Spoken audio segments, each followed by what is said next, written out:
या भेटीच्या संदर्भातली एक मोठी बातमी आपल्या हाती येते, आपण पाहूयात। मंत्री छगन भुजबळ यांनी मुख्य निवडणूक अधिकाऱ्यांची भेट घेतल्याची ही मोठी बातमी आपण बघतोय। महाविकास आघाडीचे नेते भेटण्याच्या आधी भुजबळ हे एस चोकलिंगम यांच्या भेटीसाठी गेले होते। मंत्री छगन भुजबळ यांनी मुख्य निवडणूक अधिकाऱ्यांची भेट घेतलेली आहे आणि अगदी थोड्याच वेळात आपण बघतोय की महाविकास आघाडीचे नेते सोबतच मनसेकडून राज ठाकरे हे आता चोकलिंगम यांची भेट घेणार आहेत। मात्र त्यापूर्वी छगन भुजबळ यांनी ही भेट घेतल्याची माहिती मिळते। या संदर्भात देखील बोलूयात। वेदांत नेब आमचे प्रतिनिधी आहेत, आपण विचारूयात वेदांतना। वेदांत, या भेटीचे काही तपशील मिळू शकलेले आहेत का? कारण याचं कारण नेमकं काय हे कळू शकलेलं नाहीये।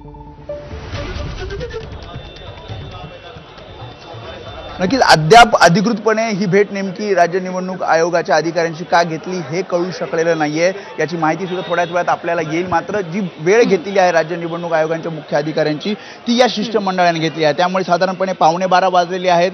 11:15 वाजता हे सर्व नेते एकत्रित इथे येतील, जे निवेदन आहे त्यावर सह्या करतील आणि साधारणपणे 12:15 दरम्यान मंत्रालयाकडे हे सर्व नेते जातील, ज्यामध्ये थेट राज्य निवडणूक आयोगाचे मुख्य अधिकारी एस चोकलिंगम यांच्या कॅबिनमध्ये जाऊन ते निवेदन देतील आणि त्यानंतर 7व्या माळ्यावर या सगळ्या संदर्भात चर्चा केली जाणार आहे। मी जसं आधी म्हटलं की पुराव्यांचं नेमकं काय झालं, काही पुरावे सुद्धा यामध्ये सादर केले जाऊ शकतात, कारण काही आमदार, काही माजी आमदार हे त्या पक्षाच्या प्रमुखांना, पक्षाच्या अध्यक्षांना भेटलेले आहेत आणि ज्या प्रकारे आपण बघतोय एकामागे एक नेते येत आहेत। नवले आता आलेले आहेत।